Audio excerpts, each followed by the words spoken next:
Salve família! Se existe um homem que afirmou conhecer por dentro um dos capítulos mais polêmicos da história do cartel de Medellín, esse homem foi John Jairo Velázquez, conhecido como Popeye. Mas será que tudo o que ele contou era realmente como aconteceu? Nesta série exclusiva, trago para vocês toda a narrativa baseada em entrevistas, suas versões dos acontecimentos e os bastidores que marcaram uma época. Então, já deixe o seu like, inscreva-se no canal e vire membro para apoiar meu trabalho independente. E eu quero fazer um combinado com vocês. Se este vídeo for interessante, deixem "quero a segunda parte" nos comentários. Assim vou saber que vocês realmente querem que essa série continue. Agora, prepare-se, porque essa história começa de um jeito que poucas pessoas conhecem. Bora pro vídeo.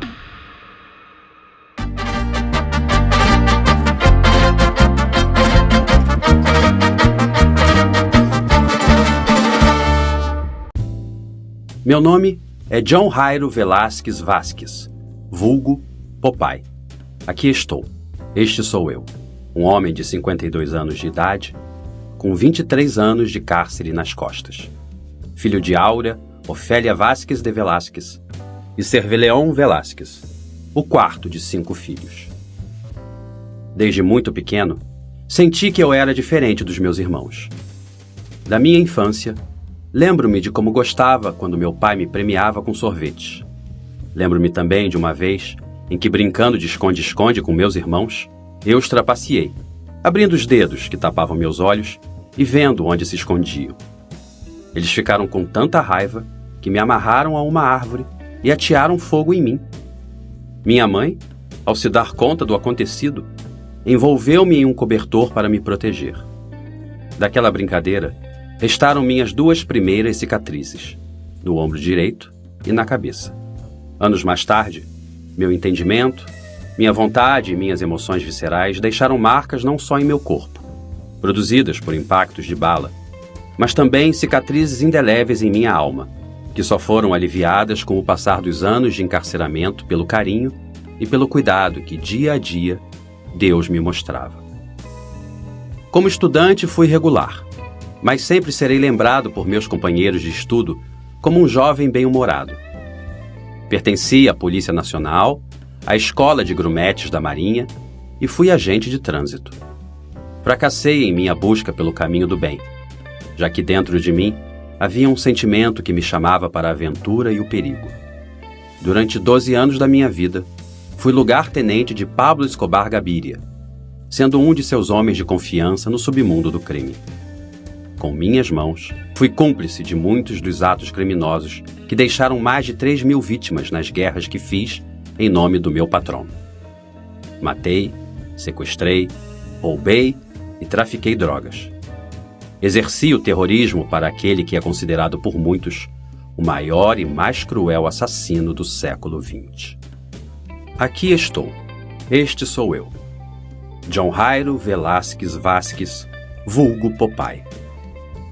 Pablo Escobar, a quem chamávamos de patrão, foi nosso grande líder.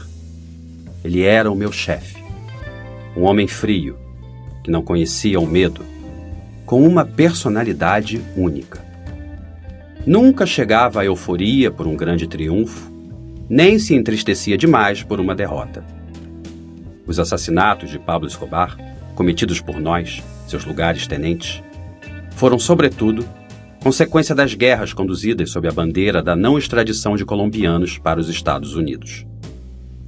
Nosso quartel-general foi a cidade de Medellín, capital do departamento de Antioquia, uma bela cidade com clima primaveril e centenas de bandidos nos subúrbios. Eles nos acompanharam nas guerras que travamos contra o Estado colombiano e contra outros grupos de narcotraficantes, como o Cartel de Cali. Na época em que trabalhei para o meu patrão, o negócio da droga na Colômbia era conduzido por 2 grupos mafiosos, o Cartel de Cali e o Cartel de Medellín. O primeiro era composto por 4 grandes chefões da droga: Gilberto Rodríguez Orejuela, seu irmão, Miguel Rodríguez Orejuela, José Santa Cruz Londonho e Francisco Elmer Herrera Buitrago. A cúpula do Cartel de Cali era nosso concorrente, nosso inimigo principal. O Cartel de Medellín, por sua vez, Era composto por Pablo Emílio Escobar Gaviria, o grande chefe, seu amigo e mentor Jorge Luis Ochoa Vázquez e José Gonzalo Rodrigues Gatia, vulgo mexicano. Seus lugares-tenentes eram Alberto Castanho Molina, vulgo Chopo, Otoniel González Gallego, vulgo Mugre, John Jairo Arias Tascón, vulgo Pinina, Carlos Mário Alzate Urquijo, vulgo Arete, Dandenis Munhoz Mosqueira, vulgo La Kika, Giovanni Lopera Zabala, vulgo La Modelo, Ricardo Prisco Lopera, vulgo Richard, Guilhermo Zuluaga, vulgo Cutilha, e eu, John Jairo Velásquez Vázquez, vulgo Popeye. Do patrão e de nós dependiam quase 2.000 assassinos de aluguel dos bairros pobres de Medellín e de outros lugares não tão oprimidos, como Itagüí, Envigado e La Estrella. Éramos um exército de ovelhas dirigidas por um leão.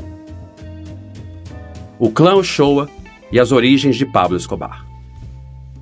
Dom Jorge Ochoa sempre foi um homem de respeito, bondoso, com uma personalidade única.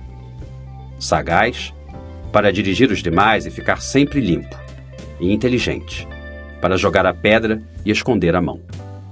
À primeira vista, nunca mostrava o que realmente era. Risonho, dado a comer bem e obeso, um narcotraficante mascarado. Não se supunha que fosse violento. Era muito mais chegado ao diálogo e à diplomacia. Sua barriga proeminente lhe dava uma aparência de bonachão, capaz de confundir qualquer inimigo, como uma espécie de Papai Noel da máfia.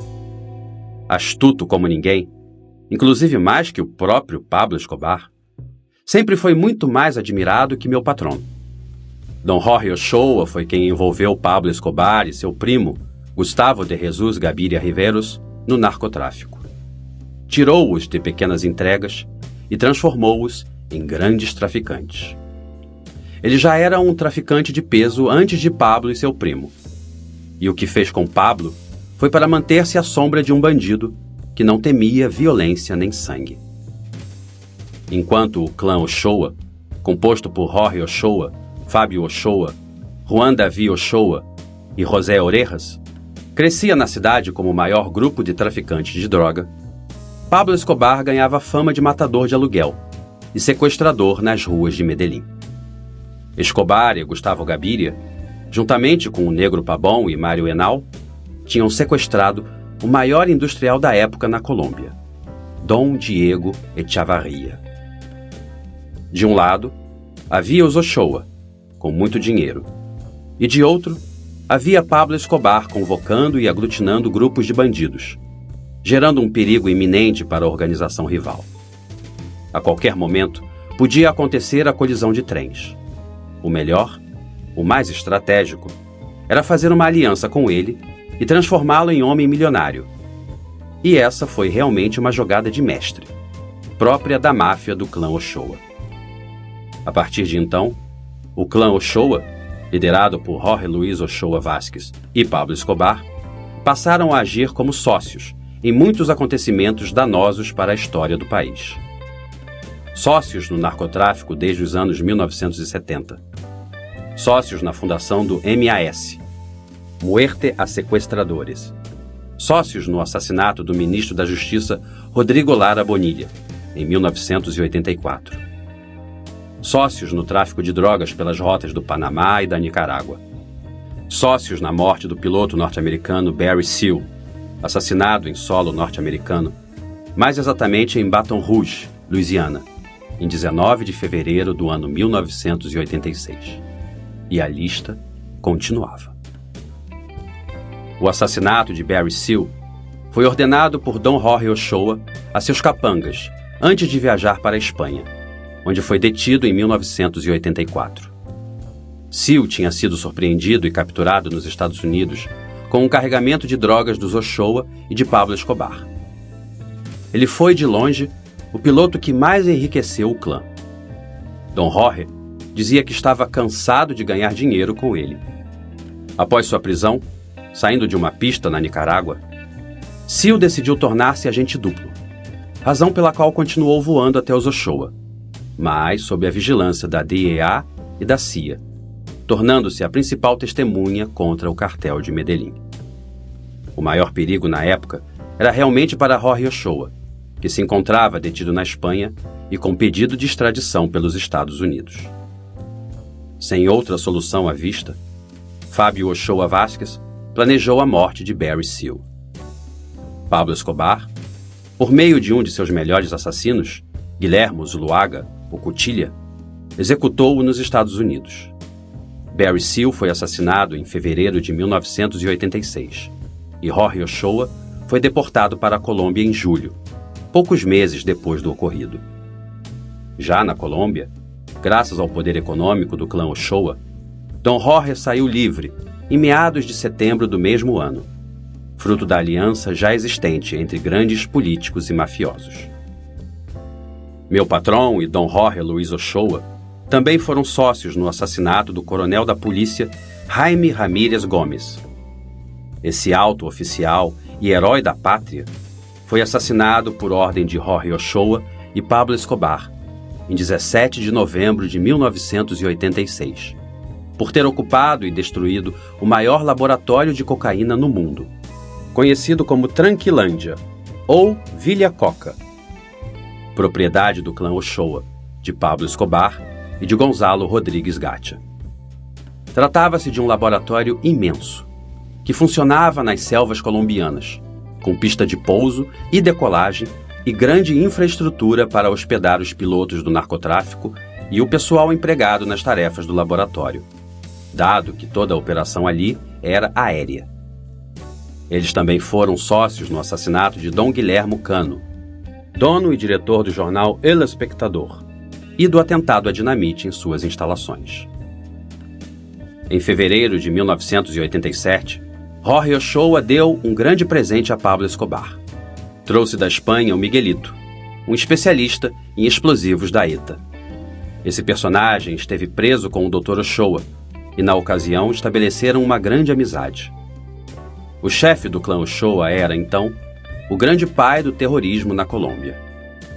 Graças à chegada de Miguelito ao país, a guerra que meu patrão travava contra o Estado passou a ser realizada por controle remoto, por meio de maletas-bomba, carregadas com a arma mais poderosa de Pablo Escobar, a dinamite e sua incompassiva mentalidade. Miguelito treinou José Zabala, conhecido como Cuco, um engenheiro eletrônico da Universidade de Antioquia e primo de Giovanni Lopera Zabala, o La Modelo, outro dos lugares-tenentes de Pablo Escobar. Cuco logo ensinou aos militantes do cartel de Medellín as técnicas aprendidas sobre fabricação e detonação de bombas, dando origem a um comando de terroristas e agrupando alguns assassinos dissidentes da guerra. Dom Jorge Luiz Ochoa e Pablo Escobar também foram sócios no sequestro do aspirante a prefeito de Bogotá e depois presidente da Colômbia, Dr. Andrés Pastrana Arango. No sequestro e assassinato do procurador da República da Colômbia, Dr. Carlos Mauro Royos, no atentado com dinamite contra as instalações do noticiário Mundovision, propriedade do jornalista Jorge Henrique Pulido, a quem mais tarde eles assassinaram. No atentado com carro-bomba contra o general da polícia Miguel Alfredo Maza Marques, nas instalações do DAS, uma ação brutal que marcou toda uma geração da população bogotana. No assassinato do candidato à presidência da Colômbia, Dr. Luiz Carlos Galán Sarmiento, em 18 de agosto de 1989, data em que também foi assassinado o valente e honorável coronel da Polícia Nacional, Valdemar Franklin Quintero, e na ativação de uma maleta-bomba em uma aeronave da Avianca em pleno voo. Os dois chefões atuaram juntos em muitos sequestros. De Francisco Santos Calderón, jornalista de El Tiempo, que foi libertado por ordem de Dom Jorge Ochoa e Pablo Escobar antes da votação para a Constituinte de 1991 pela não extradição de colombianos aos Estados Unidos. Da jornalista Diana Turbay, filha do ex-presidente da Colômbia, Dr. Julio César Ayala, a qual morreu em uma tentativa de resgate fracassada por conta da Polícia Nacional. De Beatriz Villamizar e de Maruja Pachón de Villamizar, irmã de Glória Panchon, esposa do Dr. Luiz Carlos Galan, que também foram libertadas antes da votação da Constituinte de 1991. D. Jorge Ochoa e Pablo Escobar foram ainda sócios na morte de 540 policiais e nos ferimentos causados a mais de 8.000 pessoas em sua guerra contra o Estado. Sob suas ordens, explodiram mais de 250 bombas em todo o país. Se você quer entender quem assumiu o controle das operações e transformou o submundo colombiano após a queda de Escobar, você precisa conhecer a história de Dom Berna. Clique no vídeo que está aparecendo agora na sua tela para descobrir como ele saiu da sombra dos grandes líderes para se tornar o novo mediador do crime organizado. Não esqueça de se inscrever para não perder nossas próximas investigações. Até a próxima!